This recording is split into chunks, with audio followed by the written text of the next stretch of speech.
Всем привет, всем мои добрые пожелания. На связи вновь SipDay с идеей об электронных изданиях, с видео об электронных изданиях, которым я занимался когда-то. Я хочу показать следующую тему: медиажурнал на хакасском языке. Наверняка многие о нем не знают, что он был в природе, что он есть в природе, и по настоящее время он существует, и вы его можете скачать даже по ссылке под видео, если кому это, конечно, интересно.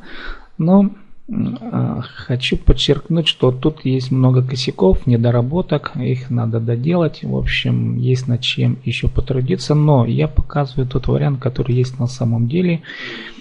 И, в общем, пока не намерен исправлять, но дело в том, что нужно делать уже просто другое, на самом деле, уже издание, а это уже история. Я хочу его для себя как-то оставить в памяти, что я этим занимался. Ну, в общем, хочу рассказать, какова же была идея.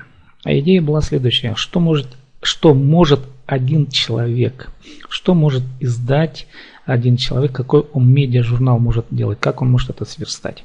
В общем, этот журнал, он был сделан в PDF-программе на тот период, который был, да, и в тех программах, видеопросмотровых программах, которые существовали на то время. Это было 10 лет назад. Журнал сверстанный одним человеком, и все материалы от одного человека. Ну вот попытка. То есть это была попытка реализации подобной идеи, поэтому журнал назывался SipDay. Хакас тілінің сықшытқан журнал, то есть медиажурнал, издающийся на хакасском языке. Первоначальный номер, вступительный номер, 2006 год. Здесь слева вы увидите страницы, парус, литература, кюглершола, то есть парус это бизнес, литература, кюглершола это музыка, наука, угредаг это образование, интернет, понятно, реклама ясно, анзаманыза, тосио, 3-10, да. Крест страница Занзара, то есть это вступительная страница. Нажимаем туда, и мы попадаем вот как раз на страницу, где я пытался объяснить идею этого журнала.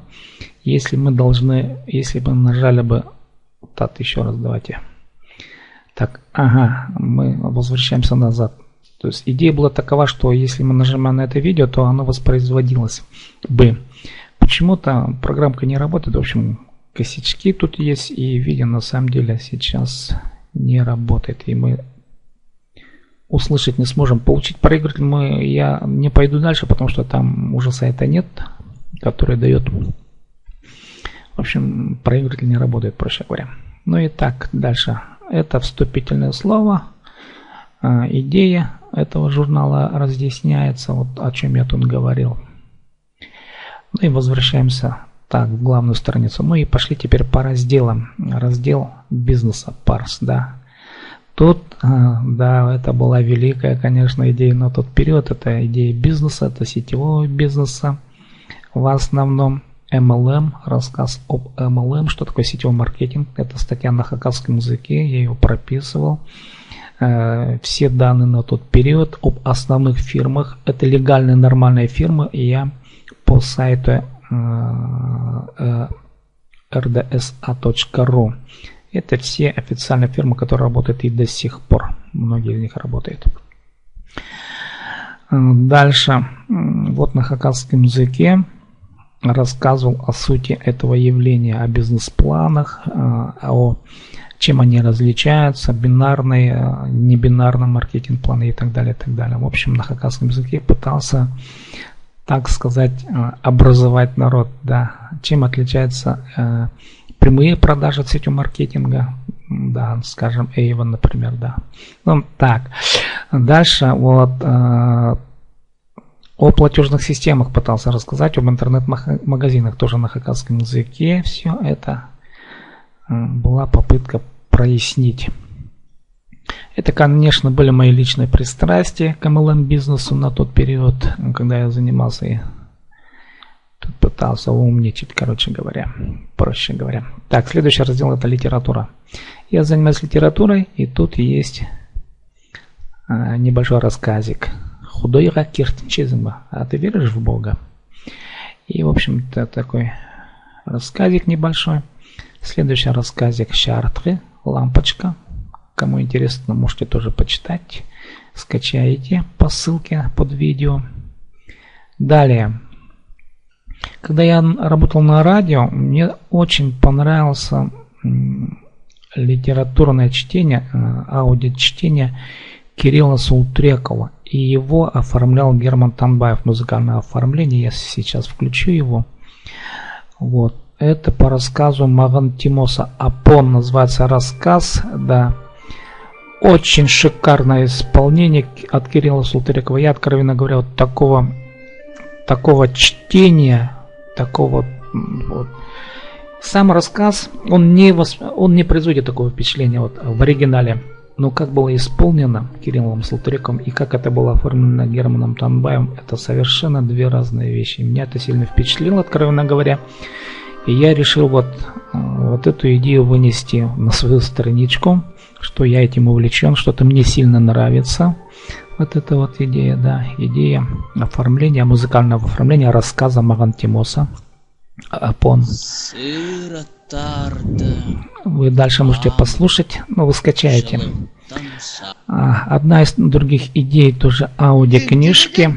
Это, конечно, вот наш известный Миржангол. Да. Это моя фотография. Я его снимал во время съемок, пока не ступил на мягкую траву и на Чанкову. Это мои фотографии. Вот они отдыхают. Вот как раз Миржангол с Геннадием Чаптаком играет во время перерыва в шахматы. Ну, сейчас слушайте раздел как раз выступления Миржангол. Следующий. Здесь аудиофон. Это чтение с самим Михаилом Ильичем Кельчичаком. Сейчас я помолчу немножко.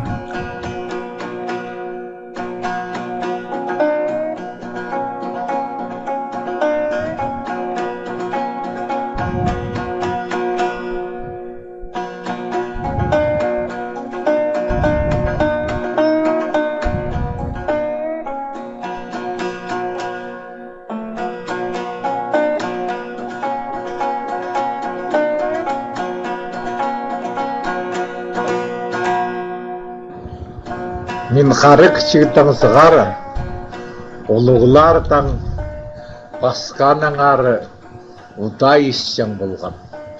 Хайврезе. Ну вот, это Михаил Ильич Кельчичаков сам своим голосом рассказывает о Паскане, об очень интересном, реально жившем человеке, очень интересный персонаж, и он вот об этом рассказывает. Я, к сожалению, тут, конечно, сама страничка, она плохо сделана в том смысле, что на нажатие остановить через паузу, да, вот у меня эта функция здесь не была проработана до конца. Она работала, ну, в общем, программки тут на данный момент себя хорошо не проявляют. Ну вот литературная страничка следующая. Я внес Кускаджектор, это мои детские стихи, рисунки Козласова. Виталия Козласова, Виталия Николаевича. Он оформлял эту книжку. У меня она выходила в книжном издании, но я решил повторить вот это издание в электронном виде. Вот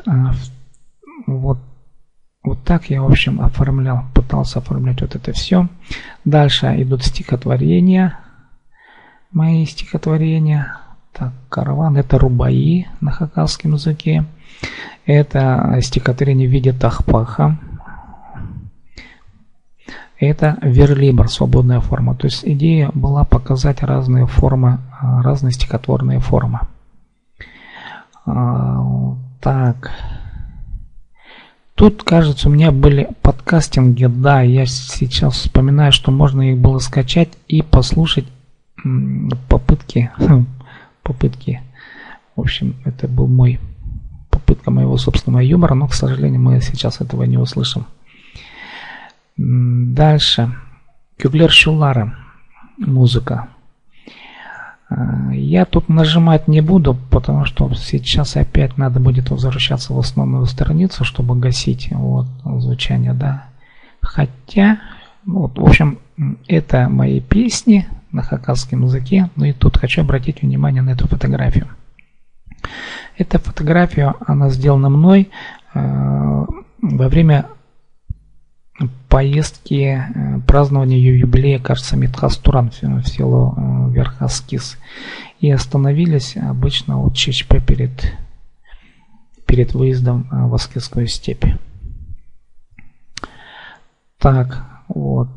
Да, это 70-летие Мидхаса Турана как раз. Но, к сожалению, уже ни Моисея Романовича, ни Андрея Халарова уже, к сожалению, с нами уже нет. Дальше я пытался рассказать о своих собственных дисках. Вот тут почему я их внес. Дело в том, что Моисей Романович, я пою слова на песне, да, слова Моисея Романовича. А тут просто показал, что они вдвоем тут. Дальше у меня тут идет электронная книжка. Об этой электронной книжке я рассказывал в предыдущем видео. Смотрите по ссылке об электронных изданиях. И тут Артур Мурлыжоков в проекте. Я с ним записывал интервью специально для этого журнала, для этого медиа-журнала. К сожалению, если сейчас мы нажмем, он там не проиграется. Это видео у меня где-то есть в архиве, должен быть, я не знаю, но вот, к сожалению, не работает здесь видео. Это был раздел музыки. Ну, Артур Мурлыжоков, вы знаете, он известный теперь исполнитель, певец, это алтайский музыкант, очень хороший музыкант. Раздел музыки. Что у меня тут есть в разделе музыки? Это мои личные видеозаписи в селе Казановка. Там один из питерских исследователей, в общем, он смотрел, изучал обряды погребения у хакасов. И он нам тут демонстрировал, показывал фотографии Степана Дмитриевича Майнагаша. Вот. И я отснял этот момент. Это село Казановка. Первое знакомство. Тогда еще диск Степана Дмитриевича не был издан. Сейчас этот диск издан, его можно будет посмотреть. Да, вот он, вот этот диск, он изданный. А это снималось до издания. Дальше, да, вот идут фотографии Степана Дмитриевича Майнагашева из этого диска. Это научный раздел, это как бы мой интерес, ну вот, к тем, кто занимается наукой, да, изучением науки, видеоматериал. Тут я сам написал статью о хумусе Петра Яковлевича Топоева. Это оригинальный хумус, который я ему заказывал. Сейчас этого хумуса в наличии у меня нет, к сожалению, но вот фотографии остались. Откровенно говоря, сейчас не знаю, где этот хумус и что с ним. Но прорисовки хумуса, основные символы остались. Это орел, да, харахус. Дальше. Кратко история художественного перевода в хакасской литературе. Это моя статья, она, кажется, где-то выходила, сейчас точно не помню, по истории перевода. О романе в стихах Моисея Романовича Баидова. Это моя научная статья, она была издана в научном журнале при ИСАД, к сожалению. Теперь ИСАД закрыт, но вот тогда они издавали научные сборники. Дальше, вот эта статья, она тоже была издана рифма в стихах Валерия Майнашева, но в научной статье, в сборниках ИСАД эта статья есть, но нет примечаний. Дело в том, что примечания здесь очень длинные, а задача была посмотреть, какими рифмами пользовался Валерий Майнашев. Я прямо по каждому стихотворению их прописывал, выписывал и смотрел формы использования. Дело в том, что стихотворение ведь это в сути рифма, а тем более Валерий Майнашев пользовался уже конечными рифмами, и тут выписаны именно конечные рифмы. И как он ими пользовался, здесь вот реальные примеры. Эти примеры со всего сборника, их очень множество, то есть много тут, да. Поэтому вот этот вот примеры приложения, они в журнал не вошли, а здесь в электронное издание их можно было внести. Дальше статья у Лизбет Нисон. Это интересный голландский исследователь хакасской культуры, точнее говоря, хакасской музыки. И я вот по ее просьбе, она мне дала свои дневники, не то что дневники, а свои планы. И вот я тут вписал, чем она и как она занималась, то есть какую работу она проделала прямо вот по дням. Можно было посмотреть изучение языков, исследования какие, да, планы. Это очень интересное явление на самом деле, как человек изучает хакасскую культуру, как мыслит вообще, что бы хотел бы человек исследовать. Это Элизабет Нильсон. Фотография самой Элизабет Нильсон. И вот мы когда играли с ними вот концерт, я с ней делал концерт, Сергей Черков и Кучинов Слава четверо. В общем, и тут даже есть интервью с Элизабет Нильсон. Кстати говоря, это интервью можно ты снова приехала прослушать. В Хакасию, и теперь уже надолго, на 1 год. Какие у тебя задачи? Что ты теперь будешь здесь делать в Хакасии? Я теперь здесь первый раз буду работать настоящей исследовательницей. Вот, можно послушать саму Элизабет Нильсон. Дальше раздел образования. Раздел образования — это мое видео. Была выставка, посвященная Чадхану. И вот Игорь Николаевич Таштандинов рассказывает, что есть Чадхан. К сожалению, опять говорю, если нажать, то видео не работает. Тут на полчаса была тема о Чадхане. Вообще очень интересно было видео. Тут еще были попытки видеоурока обучения игры на Чадхане, которые у меня есть отдельным теперь DVD-диском. Но это была идея тогда озвучиваема, что называется. Дальше идет у нас интернет. Вот что сейчас интересно, вот какие хакасские сайты были в интернете на тот период. Мне было интересно изучать это явление. И в общем hakasweb.ru был такой молодежный сайт. К сожалению, этот проект угас. Следующий проект hakasi.com. Этот проект живет и сейчас. В общем, я занимался сам лично, участвовал в раскрутке этого сайта. Было очень интересно. Потом, это hakasi.com, это не мой сайт, я просто там участвовал как один из участников раскрутки. С самого начала рождения именно этого сайта hakasi.com, она появилась как бы в противовес hakasinweb, hakasweb.ru. В Hakasweb занимались молодые ребята, а мы были постарше. И было такое негласное состязание, чей сайт лучше. Потом оказалось, что Hakasweb заглох. А он очень хорошо раскручивался, кстати говоря. К сожалению, заглох. Было жалко. Дальше я сам пытался делать сайт. И, в общем, даже сделал его. Сайт 3-го уровня. Это принароде.ру. Ну, народ.ру теперь заглох. Его нет, наверное, да. Ну и хотел показать еще, есть ли у нас хакасы, имеющие свои собственные сайты. Да, и на тот период я знал Татьяну Васильевну Кабежикова. Она держала свой сайт, довольно красиво был оформленный, дизайн интересный был у этого сайта. В общем, кратко об интернет-проектах, о хакасских проектах. Ну, реклама — это естественно попытка рекламы. Да, в любом журнале реклама — это непременный атрибут вообще жития самого проекта. Вот, задача была показать, что да, тут можно будет давать рекламы. Ну и то все, анзы-манзы. Ну, как бы 3-10, не имеющие прямого отношения. Хотя нет, анзы-манзы имеющие прямое отношение, конечно. Тут был мой фильм, он и сейчас есть в интернете, наверное. Где-то он есть в интернете. В общем, это идея посещения горы Кунтаг около Заустебаканом. Так, а тут, в общем, были интересные. Я пытался собрать видеоцитаты из фильмов. И одна из видеоцитат из кинофильма об Александре Македонском. Это, кажется, Аристотель, учитель Александра Македонского.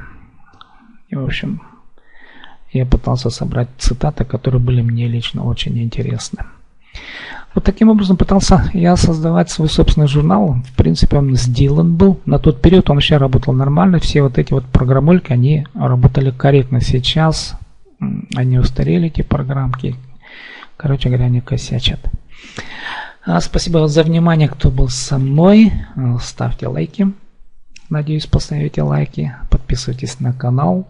До следующего видео. С вами был Сиб Дейтом.